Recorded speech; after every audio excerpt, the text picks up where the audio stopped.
Bismillahirrahmanirrahim. Assalamualaikum warahmatullahi wabarakatuh. Waalaikumsalam warahmatullahi. Amsayna ala fitratil Islam wa kalimatil ikhlas wa ala dini nabiyina Muhammadin sallallahu alaihi wasallam. Asyhadu an la ilaha illallah wahdahu la syarikalah wa asyhadu anna Muhammadan abduhu wa rasuluhu alladzi la nabiyya ba'da amma ba'd. Pemirsa yang dirahmati Allah Subhanahu wa taala, kembali lagi di program Mengharap Ridhamu. Pemirsa, pernahkah Anda merasa sedih atau pernahkah Anda merasa bahagia? Dalam kehidupan manusia pasti ada sedih dan bahagia. Jika Allah memberikan kebahagiaan, maka kita harus banyak-banyak bersyukur. Namun jika sedih melanda, maka kita tidak boleh banyak mengeluh. Untuk itu telah hadir bersama kita Al-Ustadz Aziz Ali yang akan membahas tema tentang ini. Mari sama-sama kita sapa beliau. Assalamualaikum Ustadz. Waalaikumsalam warahmatullahi wabarakatuh. Mbak Sehat Nita. Ustadz. Alhamdulillah, alhamdulillah. Baik Ustadz, bagaimana kita sebagai manusia untuk meminimalisir atau menghilangkan sifat kita yang banyak mengeluh Ustadz? Makasih Mbak Nita. Bismillahirrahmanirrahim. Alhamdulillahi rabbil alamin wassalatu wassalamu ala asyrafil mursalin wa ala alihi wa sahbihi ajma'in. Bagaimana cara kita untuk mengurangi sifat yang suka mengeluh? Begini Mbak Nita, jadi manusia ini sejak awal memang diciptakan dengan sifat yang suka mengeluh. Sejak awal. Allah Subhanahu wa taala berfirman, A'udzu billahi minasyaitonir rajim. Bismillahirrahmanirrahim. Innal insana khuliqa halu'a. Sesungguhnya manusia diciptakan bersifat suka mengeluh, suka berkeluh kesah dan kikir. Jadi keluh kesah dan kikir itu disebut dalam satu kata dalam bahasa Al-Qur'an halu'a. Suka mengeluh dan kikir. Idza massahu syarru jazu'a. Ketika diuji dengan keburukan berupa kesulitan, kesusahan, dia suka mengeluh. Sebaliknya ketika diuji dengan kebaikan, wa idza massahul khairu manu'a. Ketika diuji dengan kebaikan berupa harta, pangkat, jabatan, kedudukan, dia suka kikir, bahkan amat kikir. Tapi kata Allah Subhanahu wa taala, illal musallin, kecuali orang-orang yang salat. Alladzina hum ala salatihim daimun, yaitu orang-orang yang tetap mendirikan salat, orang yang salat dan istiqamah dengan salatnya. Nah, rupanya memang sejak awal memang manusia ini memiliki semacam tabiat suka mengeluh. Begitu dan suka kikir. Kalau kita tengok lagi di surah Al-Fajr, Allah Subhanahu wa taala berfirman di sana, fa ammal insanu idza mabtalahu rabbuhu fa akramahu wa na'amahu fa yaqulu rabbi akraman. Dan adalah manusia itu apabila diuji oleh Tuhannya, lalu memuliakannya dan kemudian diberi nikmat, dia mengatakan bahwa Allah atau Tuhanku telah memuliakanku. Sebaliknya, wa idza mabtalahu faqadara alaihi rizqah fayaqulu rabbi ahanan. Apabila justru sebaliknya diuji oleh Tuhannya, ya, dengan cara dibatasi rizkinya, hanya dibatasi saja, maka dia mengatakan Tuhanku telah menghinaku. Jadi ini keluhan-keluhan. Lalu Allah mengatakan, kalla bal la tukrimunal yatim. Sekali-kali tidak, justru kalian tidak suka memuliakan anak-anak yatim. Karena ulah mereka sendiri. Ulah mereka sendiri. Wala tahadduna ala ta'amil miskin, dan kalian tidak saling mengajak untuk memberi makan orang-orang miskin dan seterusnya. Mbak Nita, oleh karenanya Allah Subhanahu wa taala mendatangkan Nabi sallallahu alaihi wasallam, mengutus Nabi sallallahu untuk mengajarkan kepada kita manusia dengan sifat yang suka mengeluh, suka berkeluh kesah dan kikir ini untuk dituntun ke jalan yang benar. Dengan cara apa? Dengan cara bersyukur. Nah, syukur ini menjadi satu dari dua komponen utama dalam iman. Syukur, sabar, syukur, sabar, syukur, sabar. Lalu kata Nabi SAW, ajaban li amril mu'min. Ajaib, menakjubkan, hebat, luar biasa hidupnya orang beriman itu. Setiap urusan bagi orang beriman itu selalu baik. Ya, in asobatus sarra'u syakar. Kalau diberi kelapangan, nikmat, dia bersyukur. Orang beriman tidak lupa diri, tidak lupa kepada Allah. Syakar. Wa kana khairan lahu. Bersyukur bagi orang beriman itu terus menambah kebaikan. Belum lagi Allah berfirman, la in syakartum la azidannakum. Kalau bersyukur ditambah, bersyukur ditambah, bersyukur ditambah. Tapi orang beriman juga sadar dalam hidup ini tidak selalu nikmat, tidak selalu kelapangan. Sering juga ada kesulitan, ada kesempitan, ada keburukan, ada musibah yang menimpa. Maka ketika kesulitan demi kesulitan itu datang, wa in asabatud darra'u sabar. Orang beriman sabar.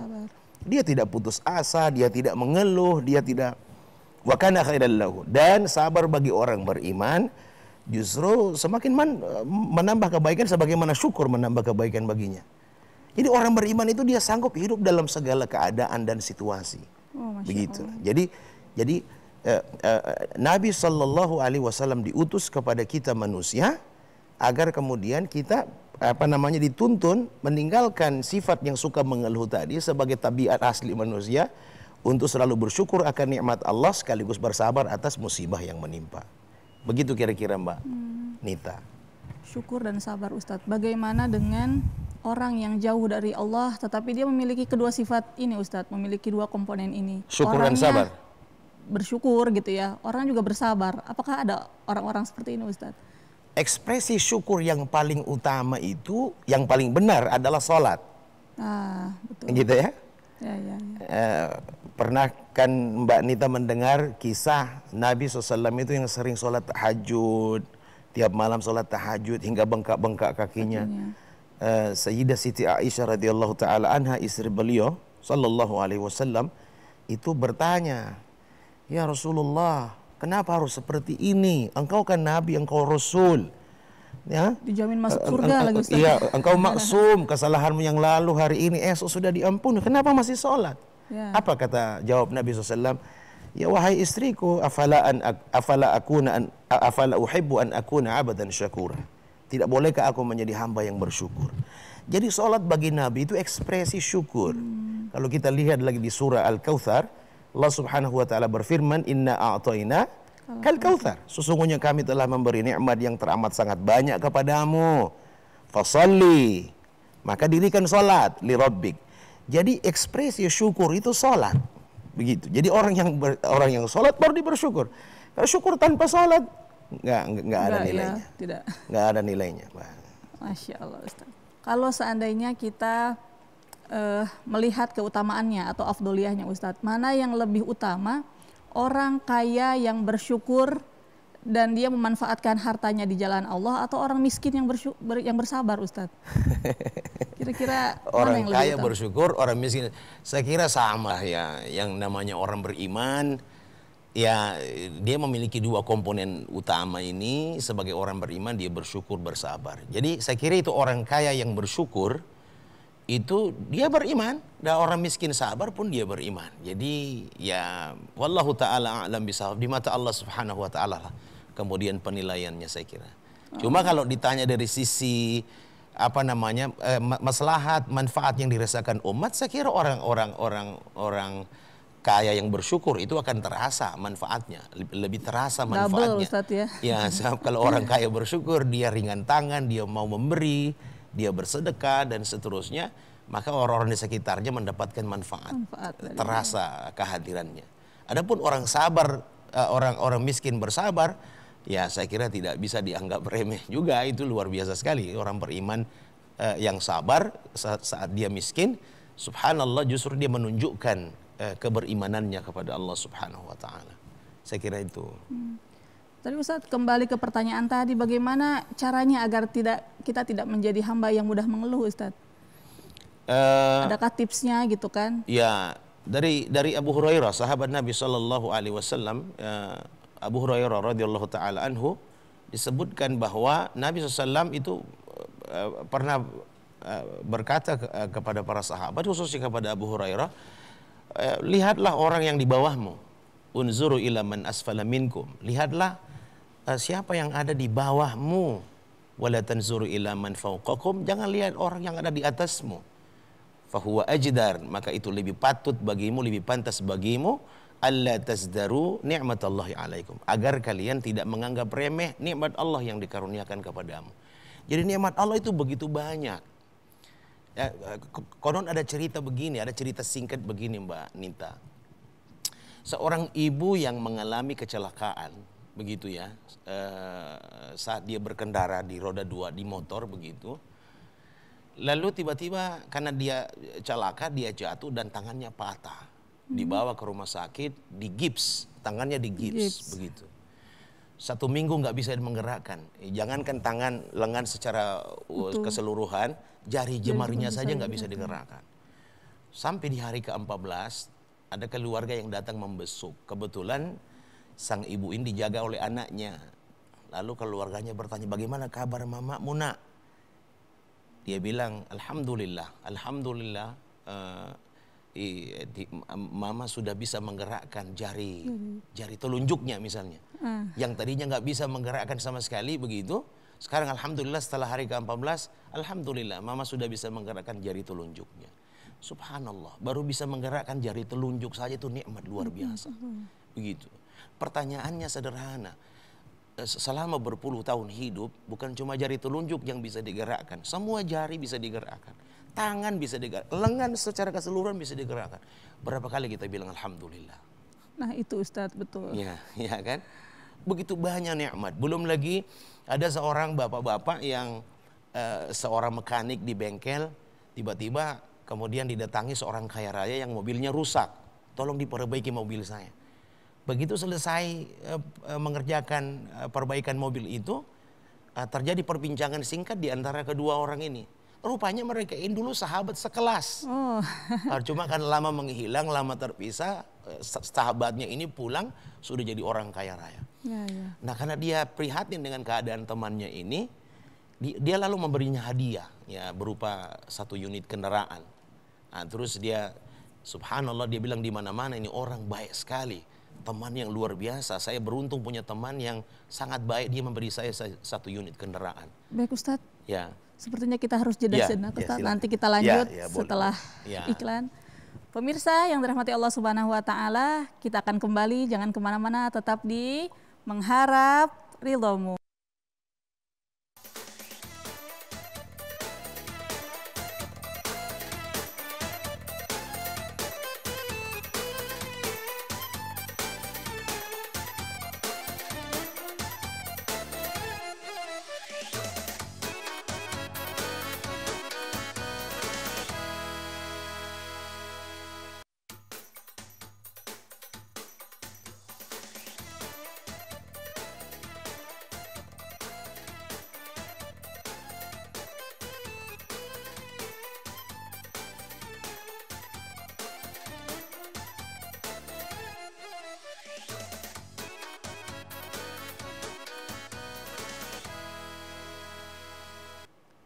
Pemirsa, kembali lagi di program Mengharap Ridhomu.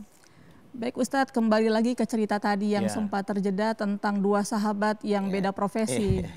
Nah, bagaimana Ustadz kelanjutannya? Jadi ya pada saat sahabatnya yang sudah kaya raya ini memberinya hadiah berupa 1 unit mobil, karena memang itu hadiah yang cocok bagi temannya yang mekanik ini, dia bersyukur luar biasa, dia berterima kasih luar biasa, dan di mana-mana dia mengatakan ini sahabat yang sangat baik.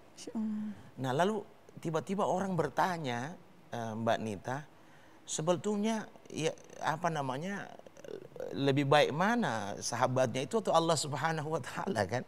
Sebegini Mbak, apa namanya, orang yang tidak punya kendaraan dia suka mengeluh dengan mengatakan bahwa apa namanya, saya tidak punya mobil, padahal dia masih punya sesuatu yang jauh lebih mahal dari harga mobil semahal apapun, kaki misalnya. Karena kenapa kaki lebih mahal dari mobil? Karena memang tidak ada orang yang menukarkan kaki sebelahnya saja atau bahkan jari-jari kakinya dengan harga mobil semahal apapun, nggak ada yang mau begitu. Tapi berapa kali dia bilang Allah maha baik, begitu, yang telah memberinya kaki. Dia mungkin tidak punya kendaraan, tapi dia punya kaki, dia masih bisa berjalan. Jadi banyak orang yang melihat nikmat itu bukan nikmat. Disitulah kemudian orang berpeluang suka mengeluh. Banyak orang yang mengatakan rizki itu hanya berupa harta, jabatan, Materi, pangkat. betul. Tapi soal kesehatan, belum lagi udara yang keluar masuk tiap hari ini luar biasa. Fabi ayyi ala'i rabbikuma tukadziban. Nikmat Tuhan yang mana lagi yang kau masih dustakan begitu. Jadi begitu. Jadi cara agar kita kemudian atau tips bagaimana kita bisa bersyukur dan tidak mengeluh, selalulah melihat orang yang ada di bawah kita. Banyak orang yang lebih susah dari kita, banyak orang yang lebih mungkin sengsara dibanding kehidupan kita. Ya, baik Ustaz, terima kasih. Baik, kita sudah masuk di segmen tanya jawab. Alhamdulillah sudah ada pemirsa di rumah yang mengirimkan video pertanyaannya. Video pertama dari Ibu Friska di Wonggaditi. Kita sama-sama simak, Ustaz. Boleh. Assalamualaikum Ustadz, saya mau tanya, bagaimana dengan pegawai yang selalu merasa tidak cukup dengan gajinya, sementara kewajiban-kewajibannya juga sering dilalaikan. Itu bagaimana ya Ustadz? Pencerahannya ya. Terima kasih. Assalamualaikum. Ya, pegawai yang merasa tidak cukup, ya, sementara kebutuhan banyak. Saya kadang-kadang suka curiga, kan boleh kan saya curiga. Jangan-jangan itu bukan kebutuhan tapi keinginan begitu ya. Nah itu dia. Ya, jadi Allah Subhanahu wa Ta'ala, ingat ya, Allah Subhanahu wa Ta'ala mencukupi kebutuhan, bukan keinginan begitu. Allah Subhanahu wa Ta'ala tidak selalu mengijabah keinginan, tapi Allah Subhanahu wa Ta'ala mencukupi keperluan begitu. Karenanya dari sisi itu memang kita sudah harus melihat bahwa memang sesuatu harus kita syukuri, ya. Lalu kemudian berusaha untuk mengurangi keinginan-keinginan begitu. Berarti kita harus paham ya Ustadz ya, ini kebutuhan kita, ini keinginan kita, seperti itu ya. Apalagi di kehidupan zaman modern saat ini, di mana kebutuhannya sebetulnya tidak seberapa dibanding dengan keinginan-keinginan. Karena melihat kemewahan dunia dan seterusnya, timbul keinginan-keinginan begitu. Padahal sebetulnya Allah Subhanahu wa Ta'ala sudah mencukupi kehidupan kita. Kita yang kemudian masih suka mengeluh dan tidak mencoba melihat ini dengan logika yang tepat begitu. Karenanya saya mau jawab kepada ibu itu. Cobalah kita merenung sekali lagi. Jangan-jangan memang ini bukan keperluan kita, bukan kebutuhan, tapi justru lebih ke keinginan. Ya, keinginan. Wallahu ta'ala a'lam. Masya Allah. Baik Ustadz, masih ada video berikutnya. Ada dari Pak Fandi di Dungingi. Kita simak sama-sama videonya Ustadz. Assalamualaikum warahmatullahi wabarakatuh Ustadz. Saya Fandi di Dungingi. Mau bertanya Ustadz, bagaimana caranya agar kita tidak mengeluh? Terima kasih. Assalamualaikum warahmatullahi wabarakatuh. Masya Allah. Bagaimana caranya agar kita tidak mudah mengeluh? Bagaimana Ustadz, menurut Ustadz? Ya, terima kasih Mas Fandi. Saya kira selain cara yang tadi sudah saya sampaikan, selalu melihat orang yang ada di bawah kita begitu, kehidupan mereka kurang beruntung dibanding kita, banyak yang lebih susah dari kita begitu ya, dan jangan pernah melihat orang yang di atas, kecuali dalam urusan ibadah, dalam urusan ketaatan ya kita harus cemburu ya dengan orang yang ada di atas kita. Tapi dalam hal dunia, harta, kedudukan, pangkat, jangan sekali-kali melihat orang yang ada di atas begitu. Kalau pendidikan Ustadz boleh? Ya, pendidikan, ya agar ada semangat untuk kemudian kita bisa bisa samalah dengan orang itu. Tetapi dalam urusan dunia, pangkat, harta, jabatan, jangan sekali-kali. Lihatlah orang yang ada di bawah kalian, karena kata Nabi itu lebih pantas agar kita tidak meremehkan nikmat Allah sekecil apapun nikmat itu. Ya begitu ya. Ya, kalau kita selalu melihat orang yang ada di bawah kita akan senantiasa bersyukur. Ya. Lalu yang berikut harus disadari bahwa mengeluh dengan keadaan tidak merubah apapun. Sama sekali tidak merubah apapun. Justru akan menambah penderitaan. Orang yang makin mengeluh dia makin banyak, dia mengeluh makin menderita dia. Nah, kalau hidup sudah begitu, lebih banyak dihiasi dengan keluhan-keluhan, lalu kemudian menjadi menderita, lalu apa manfaatnya hidup begitu. sekecil apapun nikmat disyukurilah, begitu ya. Disadari bahwa Allah Subhanahu wa taala berjanji dan tidak mungkin mengingkari janjinya. Siapa yang bersyukur, nikmat akan ditambah. Sekecil apapun nikmat, lama-lama ditambah menjadi besar, lama-lama ditambah menjadi besar. Bersyukur akan memberi tambahan kebaikan, sementara sebaliknya mengeluh hanya akan membuat masalah semakin kompleks, masalah tidak akan pernah selesai, begitu. Saya kira itu jawaban saya, Mbak. Oh, ya. Masya Allah. Nah ini Ustadz, ada ungkapan rumput tetangga lebih hijau gitu Ustadz ya. Ya. Nah ini bisa jadi dalam hal rumah, misalkan rumahnya lagi direnov tetangga, akhirnya si istri ini ngeluh, lihat tuh gitu kan, tetangga rumahnya sudah direnov. Itu bagaimana Ustadz? Ya itu tadi, dalam hal harta, dalam hal kekayaan, kemudian kita suka cemburu, maka hidup kita hanya akan menderita, ya. Hidup kita hanya akan menderita, tidak akan pernah menyelesaikan masalah. Allah Subhanahu wa taala menggambarkan di dalam dua ayat tadi yang sudah saya sampaikan, di surah Al-Ma'arij dan di surah Al-Fajr, orang-orang seperti ini pada akhirnya hanya akan menemui kesengsaraan, begitu. Yang suka cemburu dengan iri hati dengan tetangga yang dilebihkan hartanya, hanya akan membuat dia semakin sengsara. Sekali lagi, mengeluh atau cemburu dalam hal dunia hanya akan membuat seseorang menderita. Sebaliknya bersyukur dengan nikmat Allah sekecil apapun, menyadari begitu banyak nikmat yang Allah Subhanahu wa taala karuniakan kepada kita, yang bahkan kalau kita berusaha menghitung nikmat itu kita tidak akan sanggup menghitungnya. Maka insya Allah kita akan selalu mendapati diri kita dalam keadaan bersyukur kepada Allah Subhanahu wa taala. Begitu. Coba Mbak bayangkan ya. Allah Subhanahu wa taala mengatakan misalnya kan di surah Al-Kautsar tadi, inna a'tainakal kautsar. Sungguh kami telah beri nikmat yang teramat sangat banyak kepadamu. Yang kalau nikmat itu kalian hitung, kalian tidak akan bisa berusaha menghitungnya, kalian tidak akan bisa menghitungnya. Maka nikmat Allah tidak usah kau hitung, tidak usah kau banding-bandingkan dengan penderitaanmu, kesusahanmu. Satu-satunya cara yang terbaik untuk bisa mensyukuri nikmat Allah adalah fasalli. Cobalah kalian sholat li rabbika wanhar, dan berkorban. Sholatlah untuk Tuhanmu dan berkorban, dirikanlah sholat. Kalau kita sholat, insya Allah kita tenang. Ya, kalau kita sholat, insya Allah hati ini jadi lapang.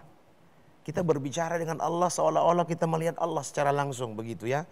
Ini akan mendatangkan ketenangan, Mbak. Jadi lalu kemudian Allah melanjutkan ayatnya, inna syani'aka huwal abtar. Dan sungguh orang yang membencimu, orang yang tidak suka kepadamu karena kebaikanmu, karena ketaatanmu, karena kesolehanmu, karena hidayah yang kau peroleh, huwal abtar. Dialah yang terputus dari rahmat Allah. Lalu dia terhina di mata Allah Subhanahu wa taala. Jadi saya kira itu Mbak Nita. Jadi sekali lagi tidak ada manfaatnya sama sekali orang suka mengeluh, apalagi sampai pada tingkat cemburu dengan harta yang dimiliki orang lain. Tetapi sebaliknya syukur betul-betul akan mendatangkan kebaikan dunia akhirat. Begitu. Dan ingat ya, syukur ini tuh perintah. Bersyukur perintah, mengeluh itu dilarang. Kata Allah Subhanahu wa taala, fadhkuruni adzkurukum. Ingatlah kalian kepada aku akan ingat kalian. Dan cara terbaik mengingat Allah sekali lagi adalah salat, ya kan? Wa aqimus salata li dzikri. Dirikanlah salat untuk berzikir mengingatku. Jadi perbuatan zikir yang paling utama adalah salat. Lalu washkuruli, dan bersyukurlah kalian kepadaku. Sekali lagi, satu-satunya cara terbaik bersyukur kepada Allah atau ekspresi terbaik bersyukur kepada Allah adalah dengan mendirikan sholat. Wala takfurun, jangan kau kufur, jangan kau ingkar kepada aku, jangan kau banyak mengeluh dan mengingkari nikmat-nikmatku. Begitu, saya kira itu, Pak. Masya Allah, Ustadz. Jadi memang kadang orang itu, Ustadz, ketika dia mendapatkan ujian, dia sudah tahu nih, ini indikasi atau perintah Allah untuk saya agar bersyukur. Tapi kadang ketika kita terus berada dalam kenikmatan, tidak ada masalah, Ustadz. Nah ini seperti apa ya?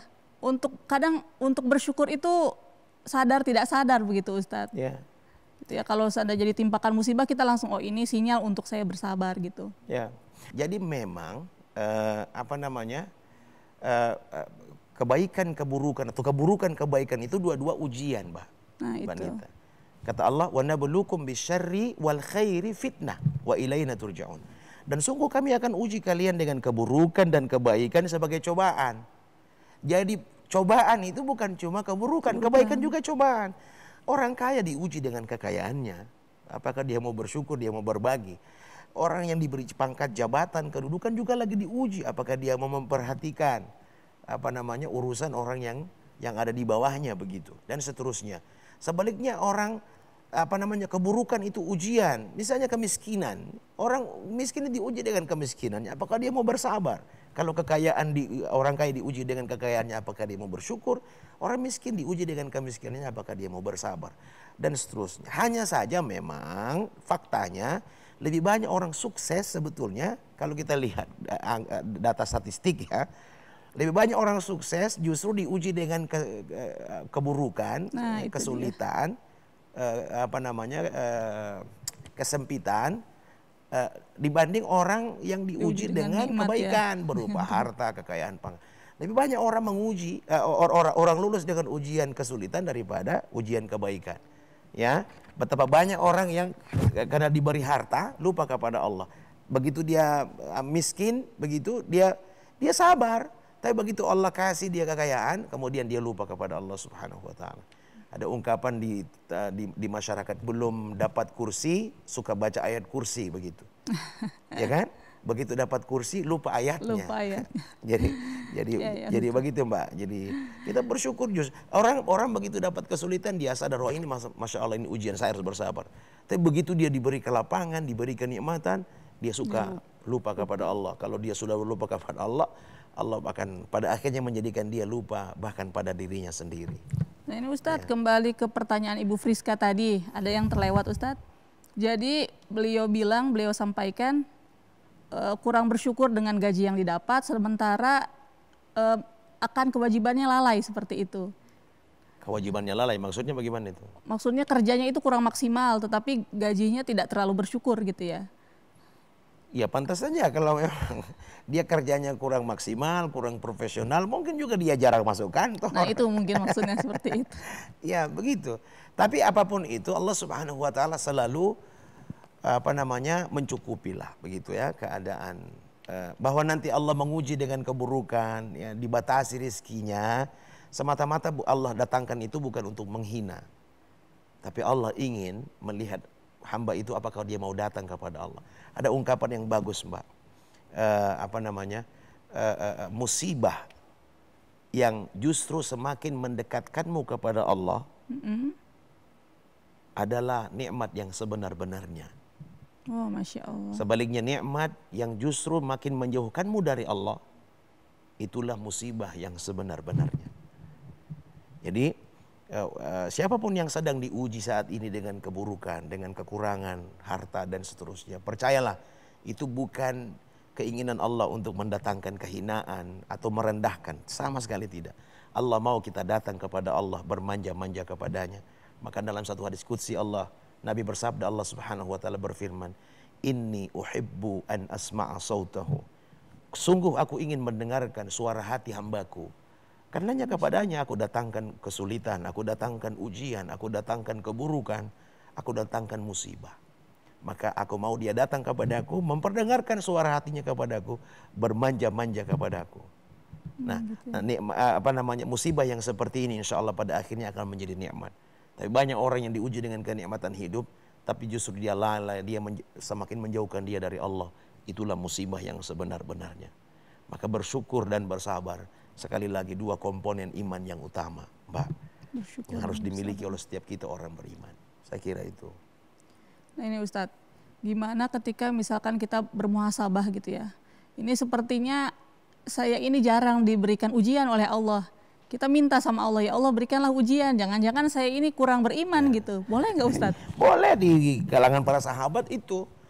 Di kalangan para tabi'in itu sering bertanya kalau 3 bulan belum ada kesulitan, Mereka saling bertanya, Oh, apakah boleh Allah ya. masih sayang kepada kita nih? Apakah Allah masih sayang? Kenapa kau bertanya begitu? Kira kita belum diuji dengan keburukan selama 3 bulan. Subhanallah. Mereka Penting Ustadz memahami berarti ya. kesulitan adalah anak tangga bagi mereka untuk mengangkat derajat kemuliaan mereka di mata Allah Subhanahu wa taala. Begitu, Pak. Kan dalam satu hadis juga disebutkan seorang hamba yang telah ditetapkan baginya sebuah kedudukan yang tinggi di sisi Allah. Lalu kedudukan itu tidak didapatinya karena amal-amalnya, begitu, bukan karena ibadahnya, bukan karena sholatnya, bukan karena puasanya. Maka yang pertama, hadis itu menyebut ibtalahullahu fi jasadi, Allah uji tubuhnya, dikasih penyakit. Au malihi, Allah ambil hartanya.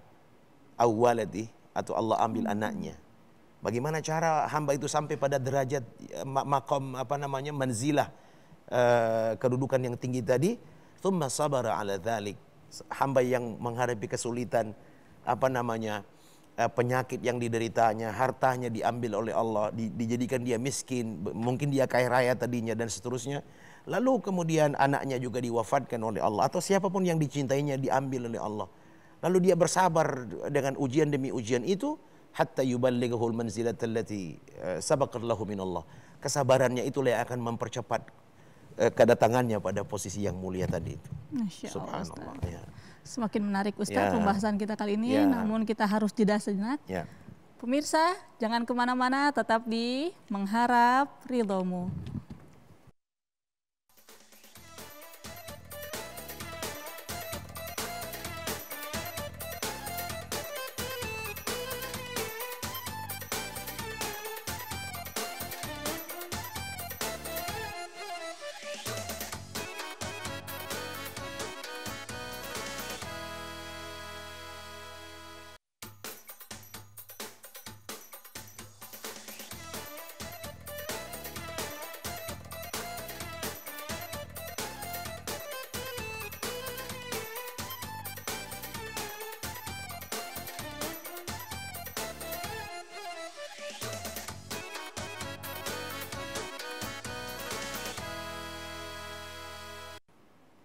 Pemirsa, kembali lagi di program Mengharap Ridhomu.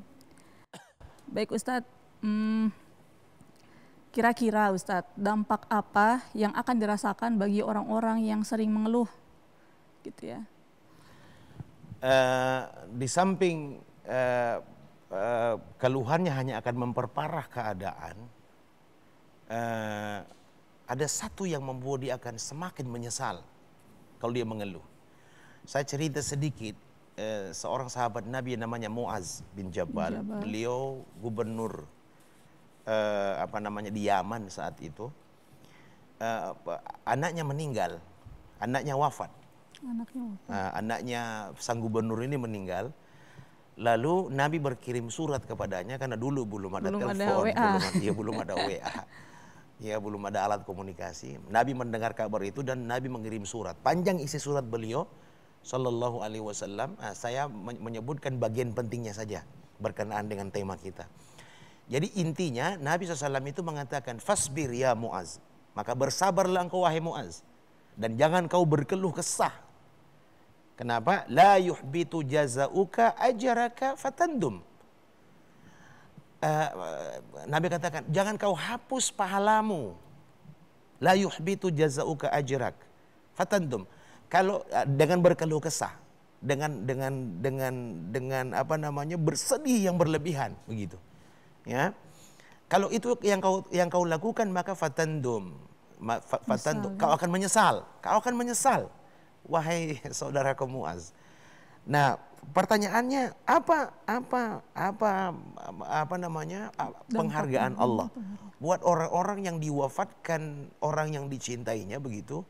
Seorang gubernur Yaman yang kehilangan putranya, dan Nabi ingatkan jangan kau berkeluh kesah, karena keluh kesah itu hanya akan menghilangkan apresiasi Allah yang begitu besar kepadamu. Jauh sebelum Allah datangkan musibah ini, ujian ini, Allah telah siapkan. Maka apa apresiasi Allah?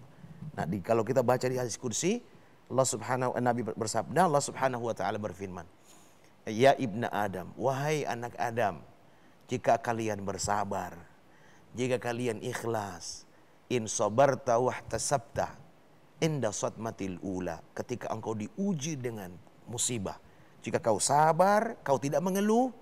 Jika kau ikhlas, tidak suka tersisa sesuatu yang mengganjal di hati karena peristiwa ini, inda satmatil ula, maka kata Allah Subhanahu wa taala, lam ardo laka thawaban dunal jannah.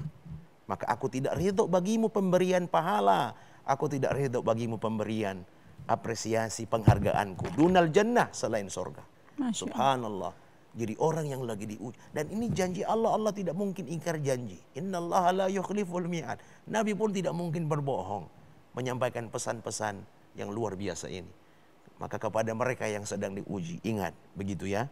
Orang-orang yang sedang diberi musibah, keburukan, kesulitan, kesengsaraan dalam hidupnya hari ini, ingat sekali lagi, ini bukan cara Allah yang didatangkan untuk menghina atau merendahkan, menista, tidak. Tapi sama sekali Allah Subhanahu wa taala hendak mengangkat derajat kemuliaan seorang hamba. Kalau kita baca lagi ayat, Allah pernah bertanya begini, Mbak Nita, apakah kalian menyangka kalian masuk surga?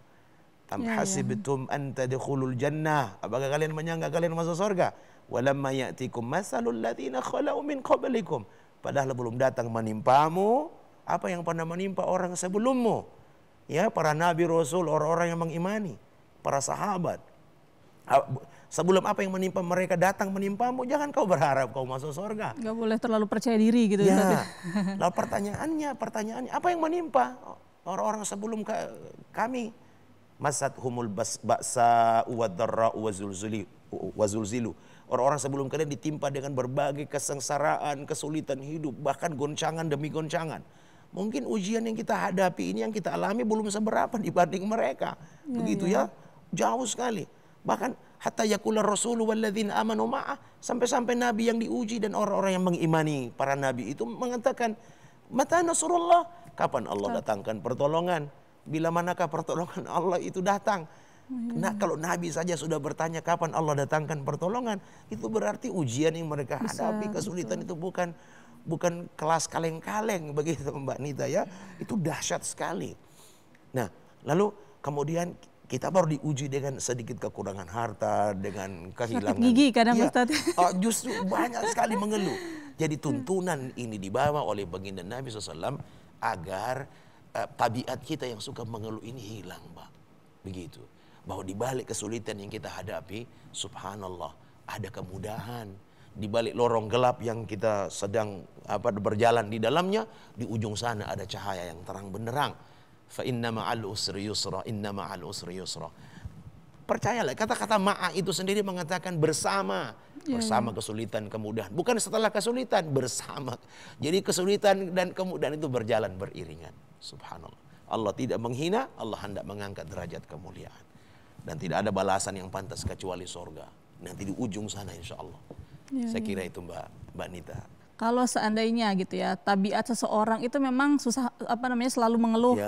Itu bagaimana melatih dirinya gitu ya, agar tidak mudah mengeluh, Ustaz? Ya, orang kalau selalu mensyukuri nikmat dan itu terus ya, otomatis Ustaz itu otomatis. Setiap kali ada nikmat sekecil apapun, alhamdulillah. Nabi SAW, subhanallah, ini teladan yang luar biasa.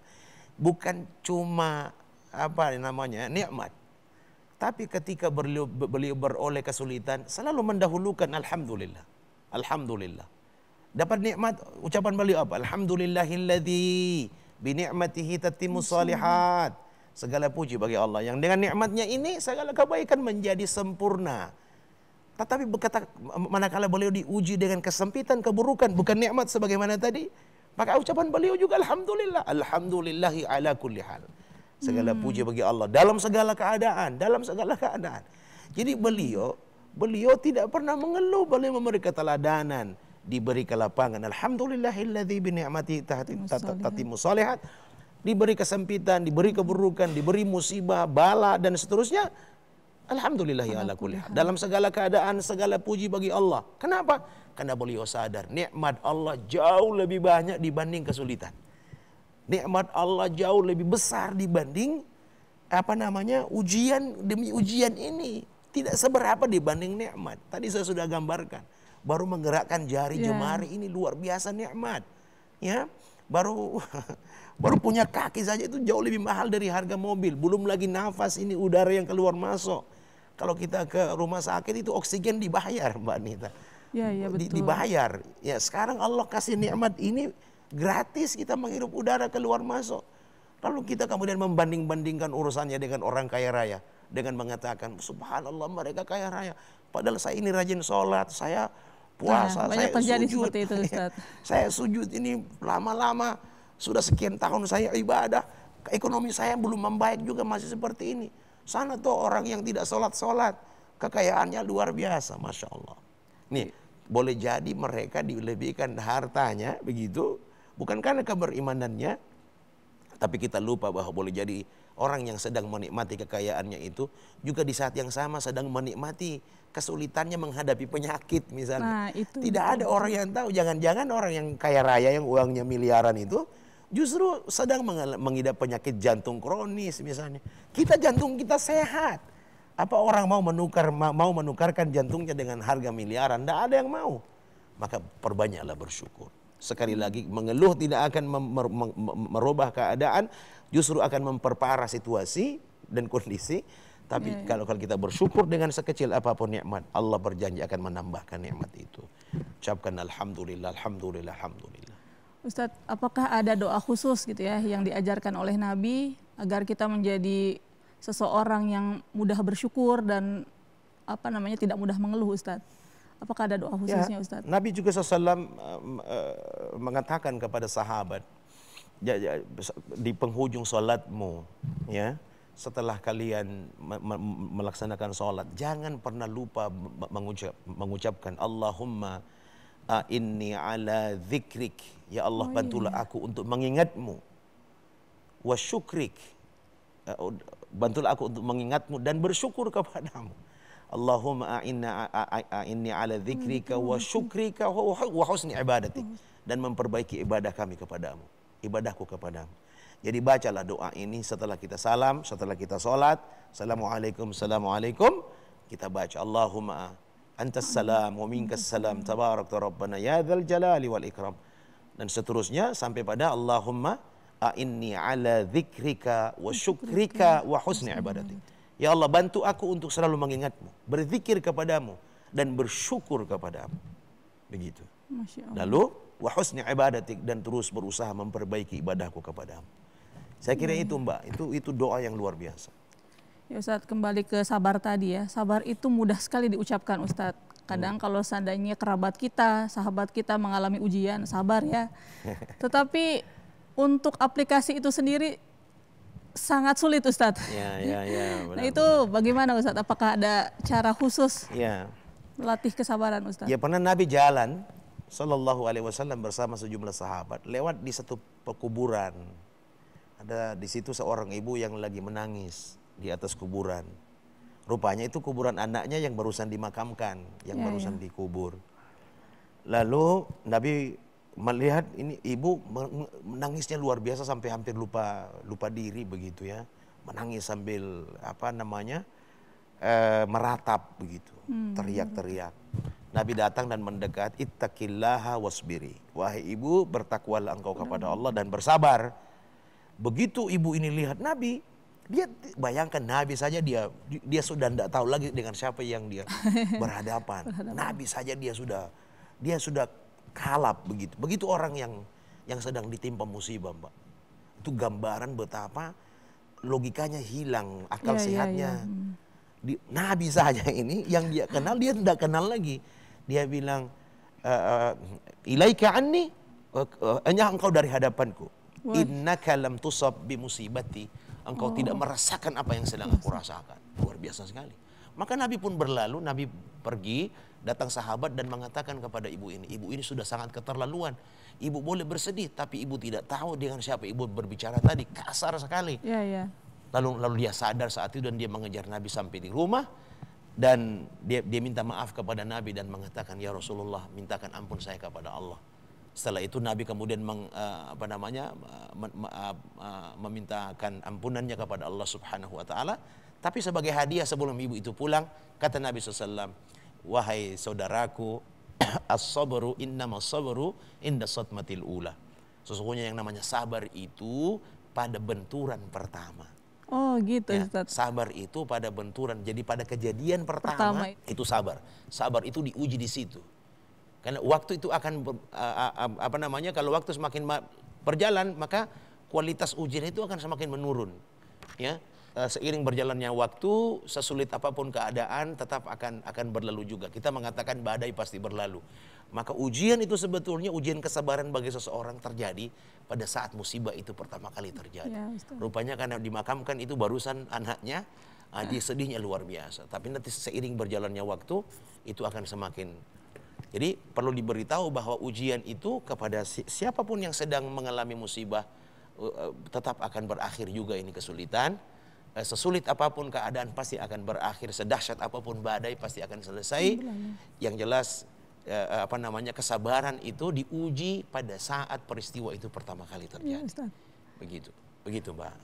Baik Ustadz, di akhir pembahasan kita kali ini mohon memberikan closing statement, dilanjutkan dengan doa Ustadz. Ya, kepada pemirsa TVRI dimanapun berada, saya mau beritahu kepada Anda sekalian bahwa pertama kesulitan, cobaan dan keburukan itu adalah sunnatullah. Dia datang, ingat, bukan untuk menghina merendahkan kita, tapi untuk mengangkat derajat kemuliaan kita. Satu. Yang kedua, justru ketika datang cobaan berupa kesulitan, keburukan dalam hidup, ya, nestapa, lalu kita sikapi dengan keluh kesah, justru itu tidak akan